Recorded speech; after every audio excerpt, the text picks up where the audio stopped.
Today I'll take you through the steps I took to paint my Blood Bowl Dwarfs. There's a lot of steps in this one, so let's try and get through this as quickly as possible. So I started off by painting them with Autotech Grey Primer. The first paint I used was Vallejo Cold Grey. Now I painted this all over the model, but I was happy with how light it came out, so all you have to do is paint the socks. I then painted the armour with Army Painter's Hydra Turquoise. I repainted the cloth with Vallejo German Grey, but hopefully if you're copying this you won't have wasted your time doing that step. I also painted the bottom of the boots with this colour. I then painted the sides of the boots with Vallejo Violet Red before washing the entire model with Citadel's Nuln Oil. It's time to get to the hair. First I used Citadel's Yucaro Orange and Avaland Sunset to paint the red and blonde hair, washing them both with Citadel's Cassandora Yellow. I used Vallejo Camo Medium Brown for dark brown hair, Army Painter's Monster Brown for light brown hair, Army Painter's Filthy Cape for grey hair, and washed them all with Citadel's Agrax Earthshade. After those were dry, I painted the balls with Army Painter Fur Brown, the straps with Army Painter Leather Brown, skulls with Army Painter Banshee Brown, before washing all those areas with Citadel's Agrax Earthshade. Whilst those were drying, I painted the beer keg with Vallejo Prussian Blue and washed it with Citadel's Drakenhof Nightshade. Now it's onto the skin and gold. I painted the skin with Army Painter's Tanned Flesh.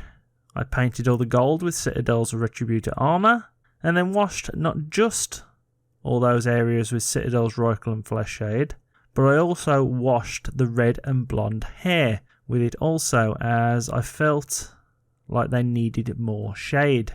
With all the base coats complete, it's time to highlight the layers, leaving the shade always in the recesses. I started first with Hydra Turquoise, going over the armour. I went over the ball with Fur Brown, socks with Army Painter Spaceship Exterior, and boots with Violet Red. I went over the keg with Prussian Blue, skulls with Banshee Brown, and skin with Barbarian Flesh. In terms of hair, I went over the blonde with Avaland Sunset, grey with Cold Grey, and red with Light Orange. Onto the gems, and do be careful with these, as there are more than you think dotted around the models. Anyway, I started by painting Army Painter's Matte Black over the entire gem.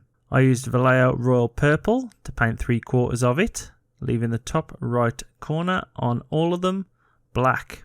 I then painted only the lower left corner of the gem with Vallejo Blue Violet, and all that's left to do then to get the gem effect is to paint a white dot using Spaceship Exterior in the top right corner of the gem, or wherever the black is left on your version of the gem.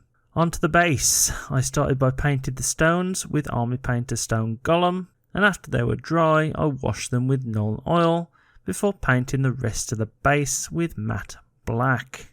Now these did take me a while, as there were a lot more steps than the other Blood Bowl teams I've done, but I'm very pleased with the overall look, and when based they look pretty good to me. Anyway, I hope you found this guide useful. Please subscribe for more Blood Bowl content, and I'll see you in the next one.